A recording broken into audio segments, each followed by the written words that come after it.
Chez les dirty players, il y a deux catégories. Ceux qui ne se cachent pas, qui vont te découper devant tout le monde, voire même lever le bras après un attentat, et puis ceux qui font ça plutôt en douce. Les deux ne manquent pas de vices, mais certains aiment jouer aux innocents ou aux victimes après une sale faute. Sale, c'est la traduction de dirty, au sens propre. Dans ce contexte, on peut aussi parler d'actions pas fair-play, ou de gestes antisportifs, déloyales. Un dirty player, ce n'est pas forcément facile à définir, il y a toujours une part de subjectivité, puisque la frontière est parfois mince entre jouer dur, ne pas faire de cadeaux, et essayer de nuire à l'adversaire, ou en tout cas prendre consciemment le risque de lui nuire, même si on assure n'avoir aucune mauvaise intention. Il faut également prendre en compte l'évolution de la NBA vis-à-vis de la tolérance aux violences sur le terrain, oui, car concernant celle en dehors, la ligue peine un peu à prendre des décisions fortes. Mais bon, ce n'est pas le sujet, alors let's go, c'est parti pour les pires dirty players de l'histoire de la NBA. Et toi, ne zappe pas, il faut que je te parle d'un voyage exceptionnel à New York avec 5 matchs NBA. Oui, 5. Plus d'une semaine à New York du 26 janvier au 3 février avec les Knicks, les Lakers, les Celtics, les Nuggets, 2 matchs à Philly et des fans et expériences folles. Avec notre agence de voyage Trip Double, on organise de très nombreux voyages NBA, mais celui-ci à New York est incroyable. Jusqu'à 5 matchs NBA donc, et écoutez bien les affiches. Knicks Lakers, Sixers Celtics, Knicks Nuggets, Sixers Lakers et Nets Kings. Une dinguerie. L'occasion de découvrir pas moins de 3 salles NBA, le légendaire Madison Square Garden, le Barclays Center et le Wells Fargo Center. Mais le clou du voyage, ce sont nos fan expériences exclusives, totalement inaccessibles sans passer par notre agence. Vous aurez l'occasion unique de jouer sur un parquet NBA. Imaginez-vous disputer des matchs sur les parquets que foulent les stars de la ligue. Quelques minutes après LeBron James, c'est vous qui aurez ce privilège unique de tenter d'enfiler les paniers. Vous pourrez également vous glisser dans la peau d'une star NBA qui est dans le Money Time, puisque vous shooterez un lancer franc au mythique Madison Square Garden. Et ce n'est pas tout. Il y aura aussi notre fameuse journée basket avec la visite du MSG, 20% de réduction au NBA Store et une session sur le playground de Brooklyn Beach Park et sa vue époustouflante sur la skyline de Manhattan.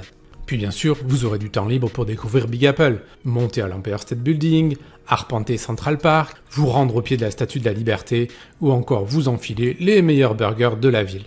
Alors, vous attendez quoi pour réserver ce voyage XXL à New York ? Ça se passe dans le lien en haut de la vidéo ou en vous rendant directement sur tripdouble.com. tripdouble.com. Et n'hésitez pas à nous contacter aussi au 06 33 06 80 43 pour avoir plus d'informations. C'est moi qui vous répondrai.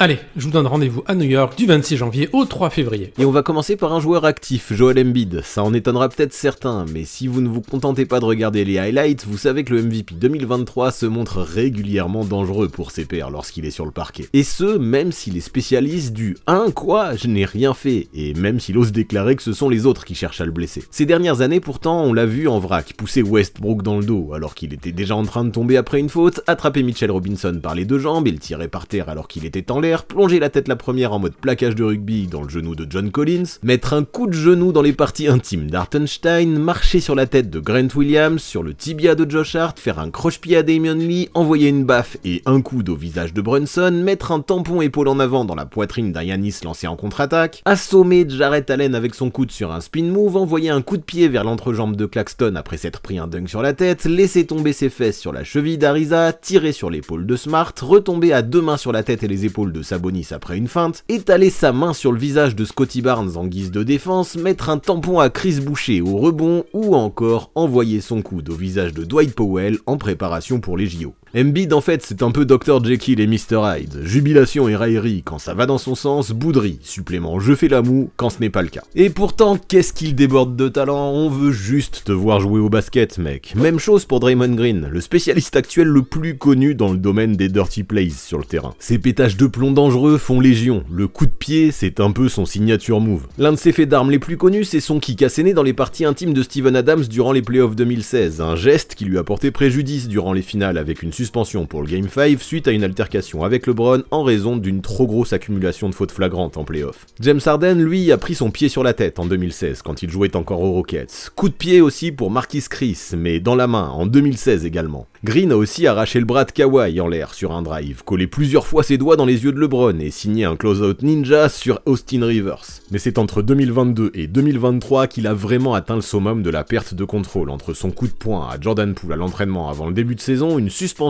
pour une 16e faute technique en mars, une deuxième suspension pour avoir littéralement piétiné la poitrine de Sabonis lors d'un match de playoff contre les Kings en avril, une troisième suspension pour avoir étranglé Rudy Gobert qui avait posé ses mains sur Klay Thompson pour tenter de l'écarter lors d'une altercation avec Jaden McDaniels Cardinals en novembre, une poussette dans le dos à Donovan Mitchell et une exclusion pour Tech contre les Cavs, puis une 4e suspension un mois plus tard, cette fois de 12 matchs pour son coup de poing envoyé à Jusuf Nurkic face aux Suns. Depuis, il s'est enfin un peu calmé, même si fin mars 2024, on l'avait vu s'en prendre à Patty Mills en l'attrapant puis en le tirant par le cou, ce qui n'avait pas été jugé par le corps arbitral comme une faute flagrante. Parlons un peu des anciens maintenant, à commencer par Bill Laimbeer, qui est généralement le premier nom qui sort quand on parle de Dirty Players. Comme on le disait tout à l'heure, il existait une époque où les contacts étaient beaucoup plus tolérés, ce qui menait forcément parfois à de sérieux débordements, avec des joueurs qui en profitaient pour régulièrement dépasser les bornes. Pour Laimbeer, le but était clair, il fallait casser du Michael Jordan, casser du Larry Bird, mettre hors d'état de nuire les stars et plus généralement les attaquants adverses qui osaient s'aventurer dans la raquette, par la force s'il le faut. Pareil pour ses coéquipiers Rick Mahorn, Dennis Rodman et Isaiah Thomas à la fin des années 80. C'était comme ça chez les Bad Boys. Puis chez les Knicks, c'était pareil aussi au début des années 90, avec Charles Oakley dans le rôle du Hitman. Et c'était assumé. Laimbeer, machine à double-double ultra solide aux plus de 1000 matchs en carrière, dont une série de 685 d'affilée jouait sale, et il en était fier. Nintendo a carrément sorti un jeu intitulé Bill Laimbeer's Combat Basketball en 1990. C'est vous dire la réputation du gars. Avec lui, ça ne tergiversait pas. Patate, baffe ou coude, au choix. Je fais ce que j'ai à faire pour gagner, disait-il, et difficile de le contredire quand on sait qu'il a gagné 2 bagues avec les Pistons. Son comportement a quand même fini par le rattraper quand il a décidé de prendre sa retraite après avoir cassé la main d'Isaiah Thomas à l'entraînement en 1993. Il me manquera comme le cancer peut manquer à quelqu'un, avait alors déclaré le Bull Horace Grant.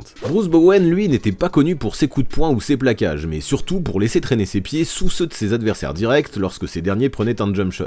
L'ailier, 3 fois titré avec les Spurs et 5 fois membre de la All-NBA Defensive First Team, en a fait tourner des chevilles. Et vous savez quel est le premier mot-clé qui vient quand on tape son nom dans l'onglet recherche de YouTube? Kung Fu. Un surnom dont il a hérité en 2002 après avoir envoyé un énorme coup de pied en plein visage à Wally Szczerbiak sur un appui digne d'un sauteur en longueur. Bowen, c'était le gars bien énervant qui arrive à ne pas se faire choper pendant que les autres payent pour leur réaction derrière. Le gars qui te fait rapidement péter un câble, quoi, comme sur ses séquences face à Michael Finlay et Ray Allen. On l'a aussi vu marcher de bon cœur sur le pied puis le tendon d'Achille d'Amare Stoudemire, marcher sur la main de Kobe Bryant lors des playoffs 2002 quand il n'essayait pas de le blesser sur une réception de tir, comme il apprécie aussi le faire contre Vince Carter ou encore Steve Francis. Le jeune Carmelo Anthony a quant à lui goûté à ses coudes et ses bras dans le visage, et Steve Nash à son genou, au mauvais endroit. Dans le genre maître dans l'art du camouflage de faute pour se faire passer pour une victime dans la foulée, un trio de meneurs de renom, John Stockton, Rajon Rondo et Chris Paul. Et oui, on ne devient pas le meilleur intercepteur all-time sans un certain talent pour agresser son vis-à-vis sans se faire prendre. Steve Kerr, pourtant connu pour sa courtoisie et son calme, l'a d'ailleurs qualifié de Dirty Bastard dans l'émission Open Court il y a quelques années. Stockton, Rondo et Paul, c'est le genre de joueur qu'on aime avoir avec soi, mais qu'on déteste devoir affronter. On a tous déjà vu le petit sourire vicieux de CP3 quand il réussit à tromper les arbitres. Ça te tape sur les mains, le poignet ou ailleurs, puis ça lève les bras au ciel au moindre contact de l'autre côté. Très énervant. Rondo aussi, comme un certain Patrick Beverley, dont c'était d'ailleurs la mission principale qui t'a plongé dans les genoux, avait l'art et la manière de mettre ses adversaires sur les nerfs. Matthew Della Vedova a également signé quelques highlights dans le domaine des sales fautes à son époque Cavaliers.